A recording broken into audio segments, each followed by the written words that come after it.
ఓం గణేశాయ నమః. ఓం గణేశాయ నమః.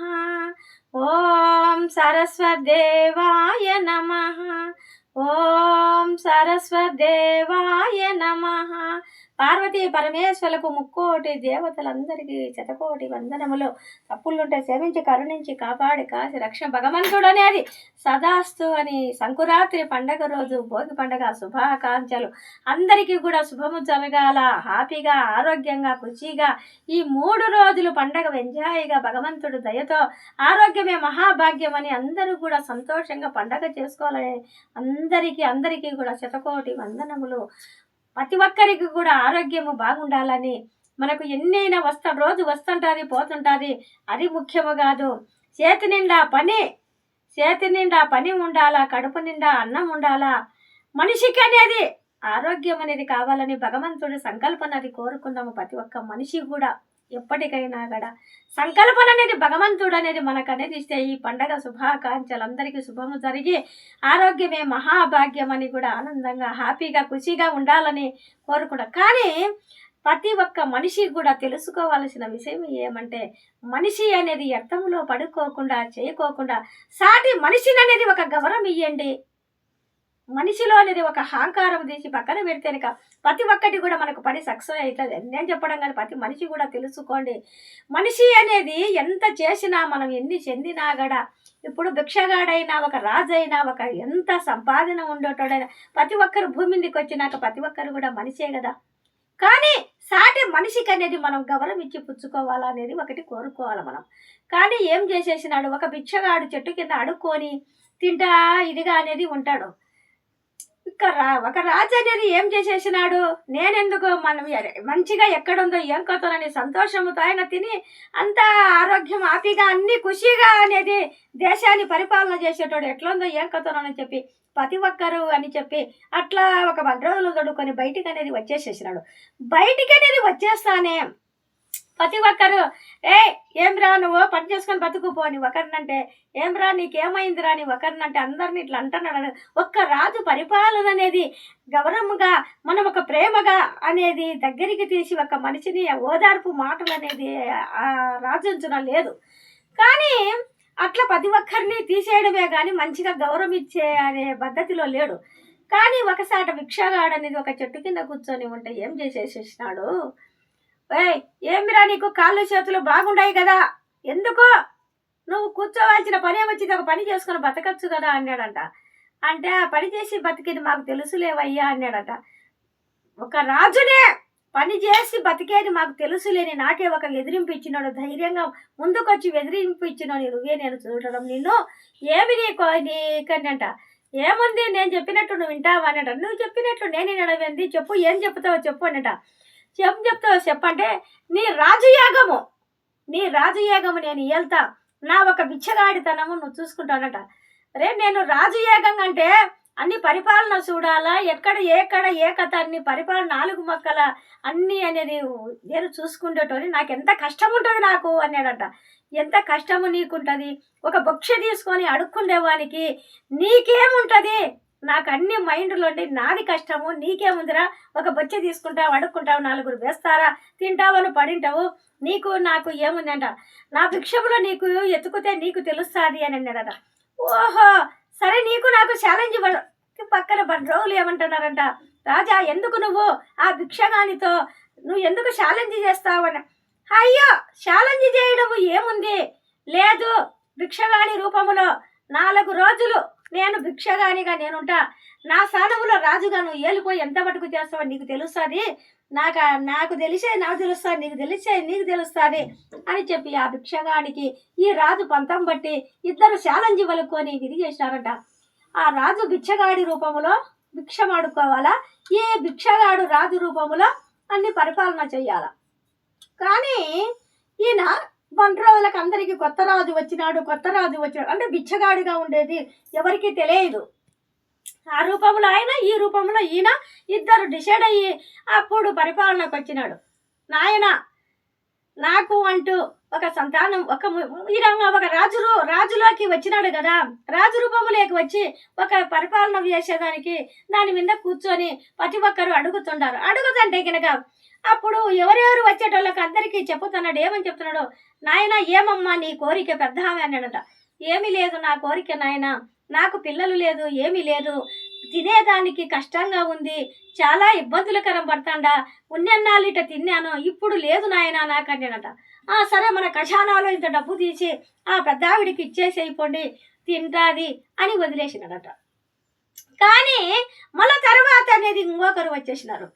ఏమి మీ కోరిక, ఏమి కథ, నీ ఏమంటే ఏముంది వయ్యా, మా కోరిక అనేది ఏముంది, మాకంటూ కొంచెం నీళ్ళలో ఇట్లా వదిలి రాజుగాను ఒక మంచిగా మాకు ముందడుగు వేసేరుగా పలసాయం అనేది ఇట్లా పండి మేమనేది కొంచెం కష్టం చేసుకొని ఒక భూములు గుట్టలు మేము అనేది ముందుకు వస్తాం కదా, నీళ్లు వదలకుండా మేము ఏం చేయాలా అని అన్నాడట. దానికి ఏముంది, మన చెరువుకు చెప్పి ఆ నీళ్లు వదిలేసేయండి, అంతా పరిపాలన ఓకే అన్నాడట. మళ్ళా తర్వాత అనేది మళ్ళీ ఇంకొకరు వచ్చేసినారు. తర్వాత ఇంకొకరు వస్తే వాళ్ళకు తగ్గినట్లు పలాని దేశానికి డబ్బు తక్కువ ఉంది, దానికి ఎట్లంట పలాని ఖజానాలో నుంచి ఇట్లా పంపించేసేని అది కూడా పరిపాలన ఓకే, ప్రతి ఒక్కటి చేస్తాను. ఈ భిక్షగాడు ఏం చేసేసినాడు, ఈ రాజు భిక్షగాడి రూపంలో ఎట్లా పరిపాలన ఎట్లా ఉందో ఏం కథనని చెప్పి ఇంటికాడికి అమ్మా అన్నము పెట్టమ్మా, ఆకిలి అవుతుంది అన్నం పెట్టమ్మా అంటే, నాయన మాకే మా ఊరి రాజు మాకు సరిలేక మాకు వడ్లు పండక ఏమి పండక మాకే అన్నం లేదు నాయన, మేమే అగసాట్లు పడుతుండాము అది ఇది అని అన్నాడట. ఓకే అయిపోయింది. మళ్ళా తర్వాత పోయి చాలా ద్రాహకంగా ఉందమ్మా, కొన్ని నీళ్ళు ఇస్తావమ్మా, అమ్మా పెద్ద ఆమె నీళ్ళు ఇస్తావమ్మా అని చెప్పి ఒక ఆమెకాడి వినాడట ఈ రాజు. అంటే భిక్షగాడి రూపంలో అక్కడికి పోతానే, నాయన మాకే నీళ్లు కష్టం అండి, మా రాజు మాకు సరైనటోడు కాక మాకు నీళ్లకు ఎక్కడో పోయి తెచ్చుకొని మేము కొన్ని తాగేది, ఆ నీళ్లు కూడా నాకు ఇచ్చేదానికి లేదు నాయన నా ఎంచును అన్నాడంట. నేను ఇంత ద్రోహం చేస్తాడానా అనుకున్నాడు. మళ్ళా ఒకరి కాడికి పోయి ఆ వీధులమ్మడి పిల్లలు పడి ఏడుస్తా అగసాట్లు పడతా ఆ పిల్లలకు అన్నం పెట్టుకునే దానికి లేక ఏమీ లేక చాలా ఘోరంగా ఉన్నారంట. ఏమిటికి మీరు ఇట్లా పడతాడారంటే, మా ఊరి రాజు పరిపాలన మాకు సరిలేక మాకనేది ఇట్లా ఇదిగా ఉంది, ఇప్పుడు వచ్చిన రాజు నీళ్లు వదులుతున్నాడు, కొత్త రాజు వచ్చి మాకు అన్ని ఇట్లా విధి చేస్తున్నాడు, ఇప్పుడు మాకు మేము సంతోషంగా హ్యాపీగా ఉంటాము అది ఇది అని చెప్పి అంటారు కూడా. కానీ నేను ఏలే రాజ్యములో నేను అందరికీ ఇంత ద్రోహం చేస్తాడానా, నీళ్ళ కాడని ఒక నీళ్లు వదలడం అనే తిండి తీర్థాలు పండేదానికి నీళ్లు ప్రతి ఒక్కటి కూడా బీద బిక్క అనేది లేకుండా నా ఒక అహంకారముతో నేననేది ఇంత విధి చేస్తానా, ఇంత ద్రోహమైన పనులు చేస్తానా, నా ఒక రాజుని చెప్పుకునే దానికి కూడా సిగ్గుచేటుగా ఉంది నాకు. నిన్న వెక్కిన ఒక బిచ్చగాడు ఏమి పరిపాలన చేస్తా అందరూ కూడా మెచ్చుకొని ఆనందంగా సంతోషమే, రాజ్యమే సంతోషంగా ఆనందంగా ఉంది, ఒక బిచ్చగాడు ఒక రాజులో ఎంత వేలుతున్నాడు, ఏమి ఆ మాటలేమి ఆ కథ ఏమని మనసులో అనేది అనుకున్నాడట.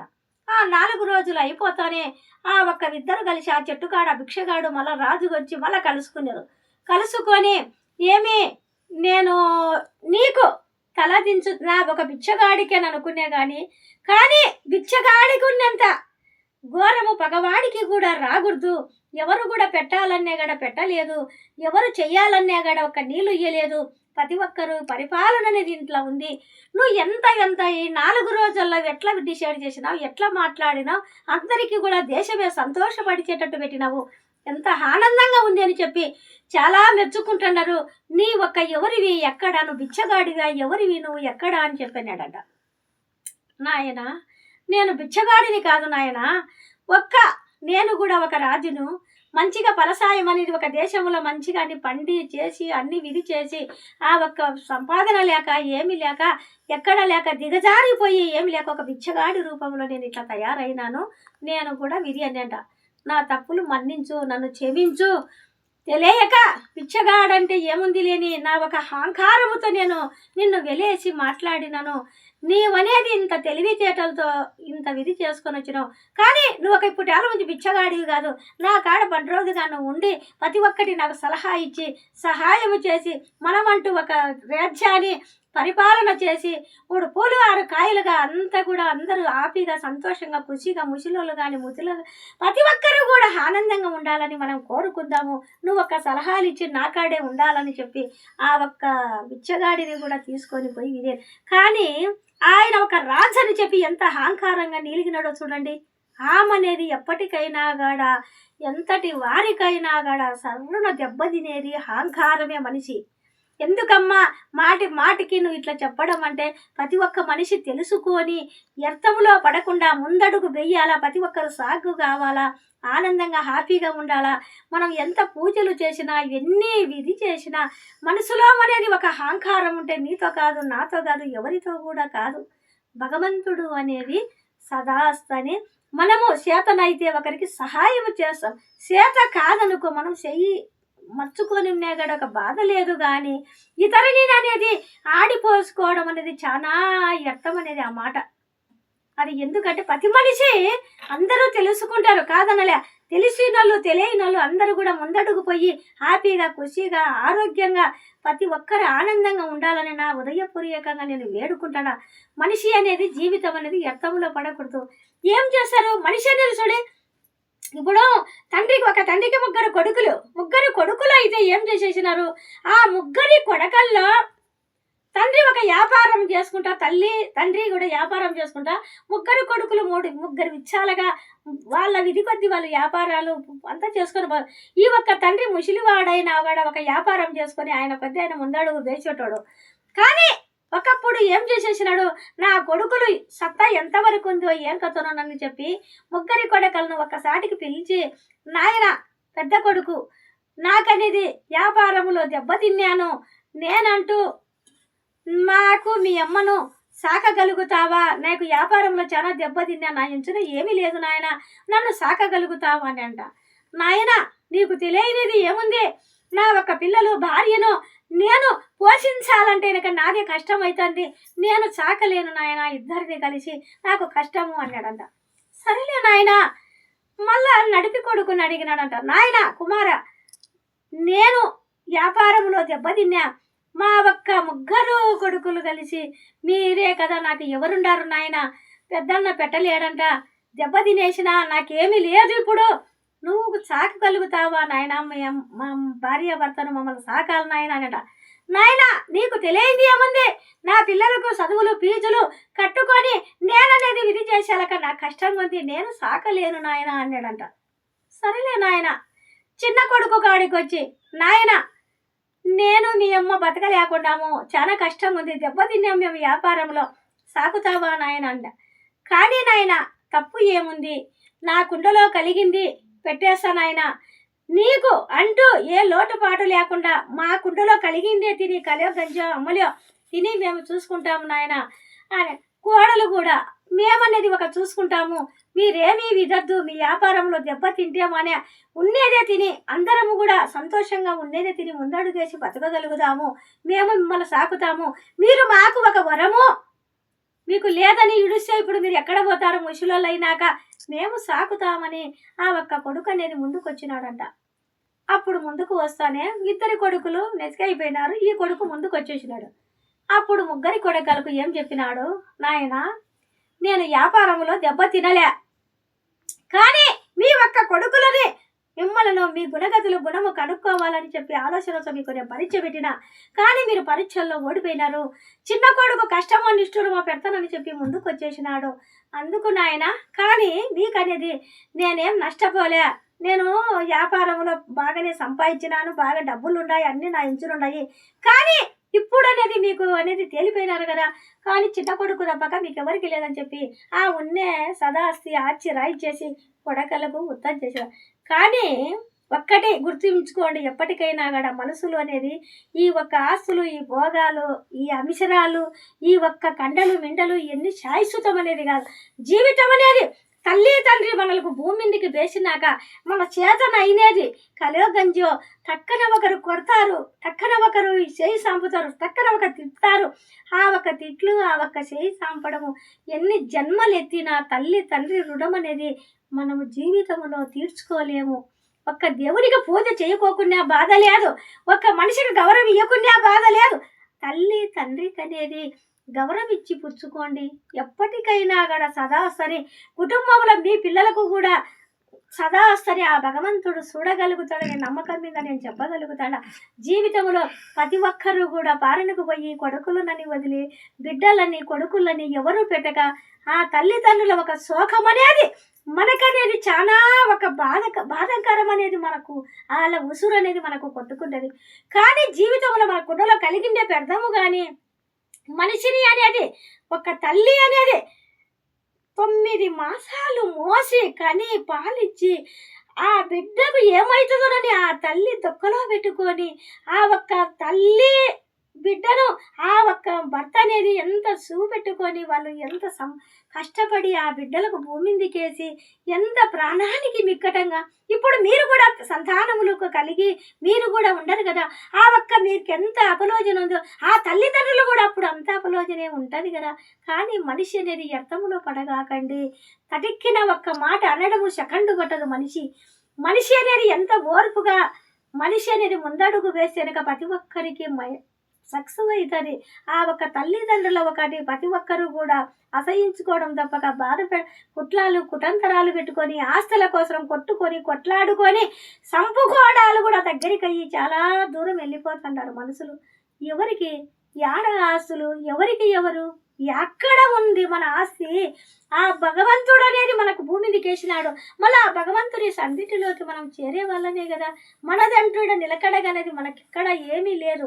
ప్రతి ఒక్కరూ జీవితం అనేది అర్థంలో పడుకోకుండా రోజులు అనేది ముందుకు పోతుంటాయి కానీ ఎనిక్కి అనేది రావు.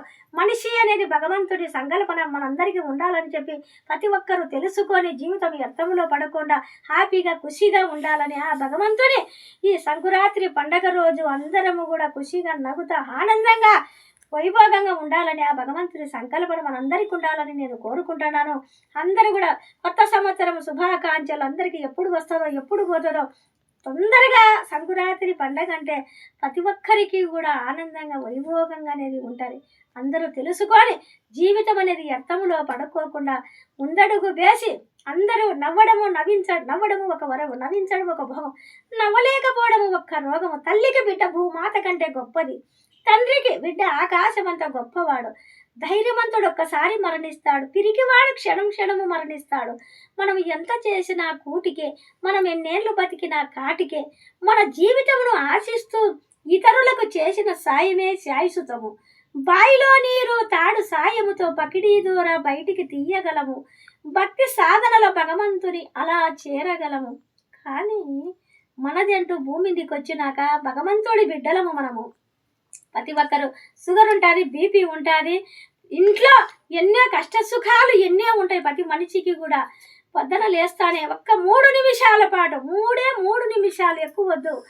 సదానంద స్వరూప శివోహం శివోహం, సదానంద శిరూప శివోహం శివోహం, సదానంద శిరూప శివోహం శివోహం అని ఆ భగవంతుని సన్నిధిలోకి, భగవంతుడా నన్ను భూమిని పంపించినావు, నేను అన్నీ మర్చిపోయినా నువ్వు నన్ను నా చేయి వదలొద్దని చెప్పి ఆ భగవంతుని లేస్తానే ఒక్క 3 నిమిషాలు మనం కూర్చొనిగిన భగవంతుని జ్ఞానం చేసేసిన 3 నిమిషాలు. అప్పుడు మనం లేస్తానే ఓయమ్మ తెల్లవారిందే, ఓయమ్మ టైం అయిందే అనేది పెట్టుకోవాకండి. ఆ ఊపున ఆ మనిషి అనేది కింద పడతారు, తొల్లుకుంటారు. వయసులు కాదు, పిల్లలు కాదు, పెద్దోళ్ళు కాదు, తొల్లుకోకుండా ఒక్క 3 నిమిషాలు జ్ఞానం చేసినట్లు ఉంటుంది భగవంతుని. మనము మన మైండ్ అంతా రిలీఫ్ అయ్యి మనం అనేది ముందడుగు వేయగలుగుతామని ప్రతి ఒక్కరికి నేను ఈ పండగ రోజు మీ అందరికీ చెప్పడం ఏమంటే 3 నిమిషాల పాటు చెయ్యండి. ఏముందిలే ఆ అమ్మ చెప్పిందిలే నేను మీరు తొల్లగొట్టాకండి మాటను. ప్రతి ఒక్కరు తెలుసుకుంటే జీవితం వ్యర్థములో పడుకోకుండా అందరికీ శుభము కలగాల, హ్యాపీగా ఆరోగ్యంగా ఖుషిగా ఆనందంగా ఉండాలని ఆ భగవంతుడు అనేది వేడుకుంటాడా. ఓం నమ